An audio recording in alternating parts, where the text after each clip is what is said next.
Trust me, I'm a DJ. I know how to do this. Let's try aligning the frequencies and see if it fits together.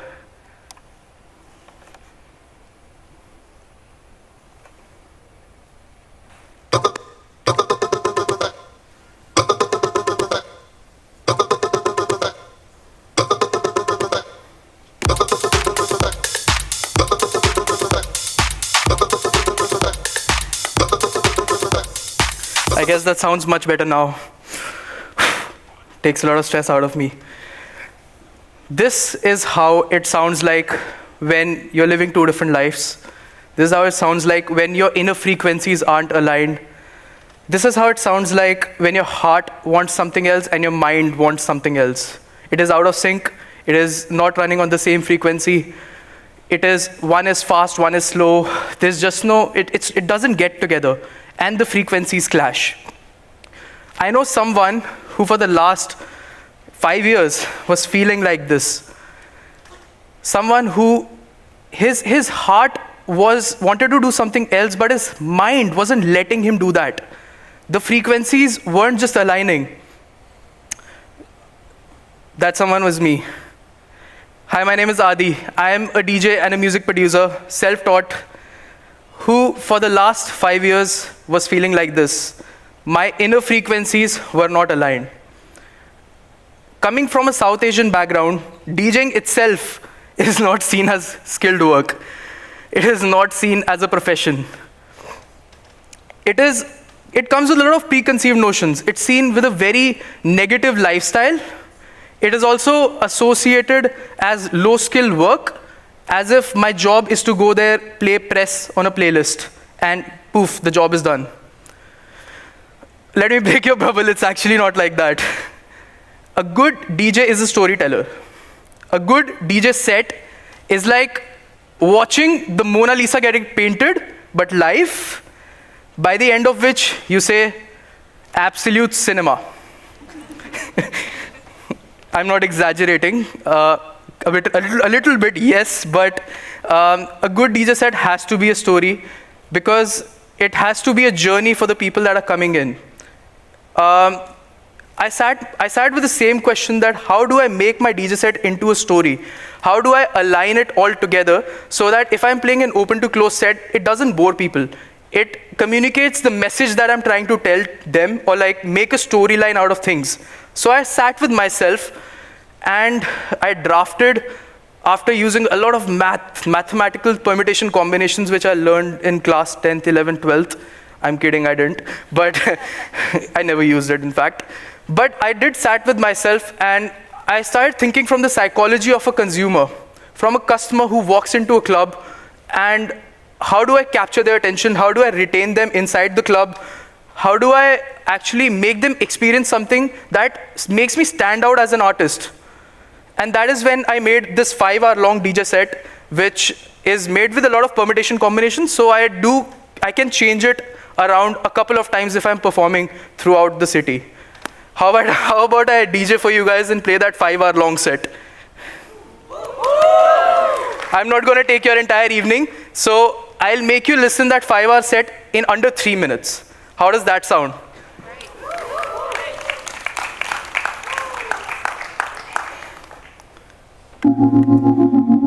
So this is the time when I'm playing for the walls. There's no one inside the club. There's pretty much just me. Is that Adi? And this is the time when I start off at 94 BPM, 94 beats per minute. This is when I'm inviting people to come inside the club, be a part of the culture, just form a line outside, maybe grab a drink, find their comfortable space. It is very slow and it is very inviting. Now that I see 50 people inside the club, I slowly and gradually increase the pace. And I move into something which is from 110 BPM onwards to 120 BPM, which is a semi-main set, and I transition.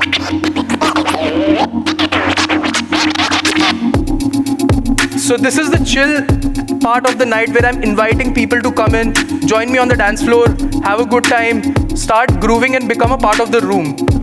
This is the time when I'm trying to catch their frequency, I'm trying to read their energies, and I'm trying to align those things together. Once that is done, and I see a lot of people on the dance floor, this is my time to start playing my bangers. and that's when I hit my drum. This is the time when I'm playing my main set.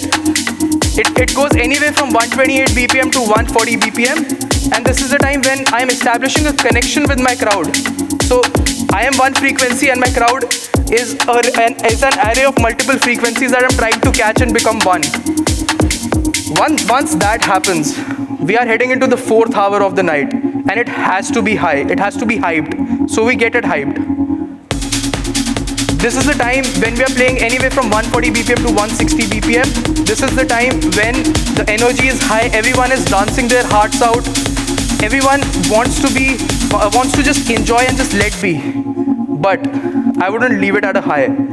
The last 1 hour of the club is all about grooving, getting back in your comfortable space. You do not know what you have experienced, but it is that part where I play like my open set again, but with different tracks. Now this is the time I play tracks that have never been played at a club, because I don't want to give them that sense of repetition. I want to give them something new. And this 1 hour is the time to experiment. And I always try to end my sets at a low, so that they remember the high, they remember the highs of my set, and they want to come again and again. And my customer essentially gets retained. So that was a 5-hour set in under 3 minutes, pretty much. Now, thank you.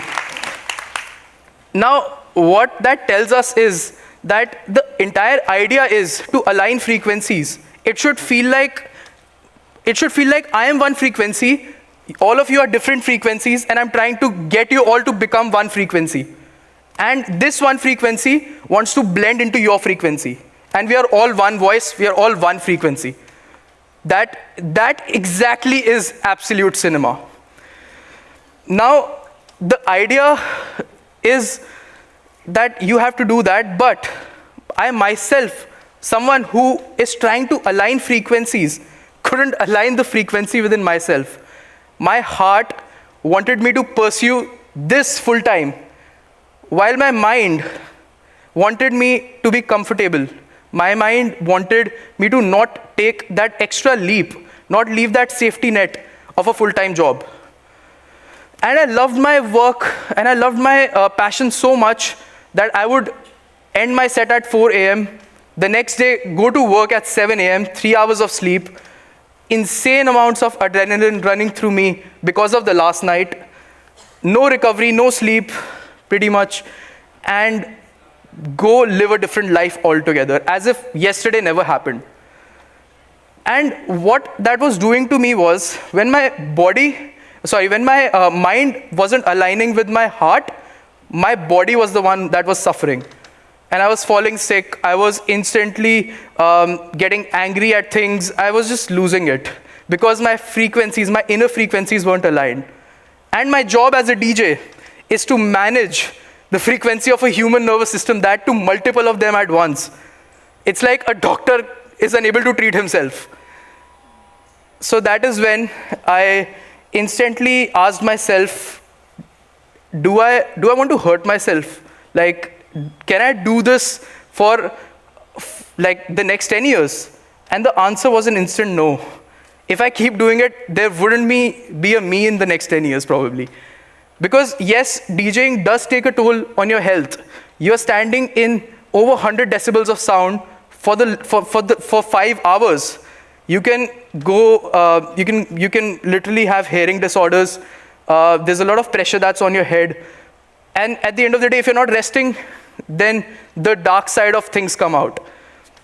Well, let's not make it go to that dark side, but let me tell you how I actually fought that, how I combated that. I have a piano right here. It is made up of notes.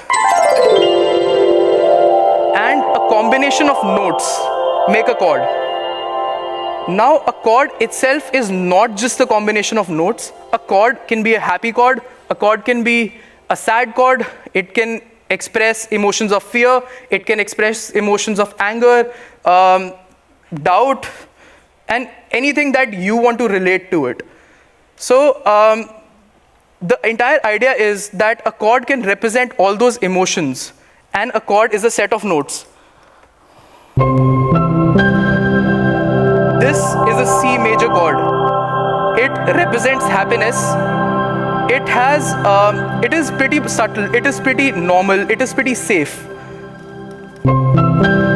C major was my safety net. C major was me working a full-time job and not listening to my heart. It was just me in my safe zone. While there's nothing wrong with this chord, there's nothing in it as well. It is just a safety net. At least for me it was. Until I added the 7th note in this, which was follow my heart alongside whatever my mind was doing.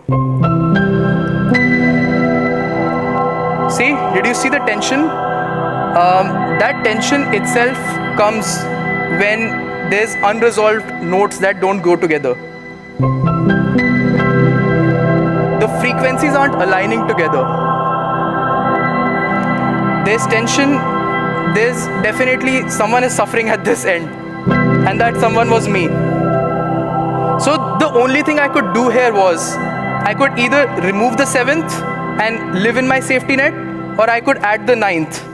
The 9th is that one note that changes everything. The 9th was me choosing my passion, making a decision that whatever it comes to, I'll try to make it work. So now my chord was complete. My heart and my mind were not fighting. All that fear of self-doubt vanished. Because if it didn't trust me, I would end up anywhere. So I had to take that hard decision.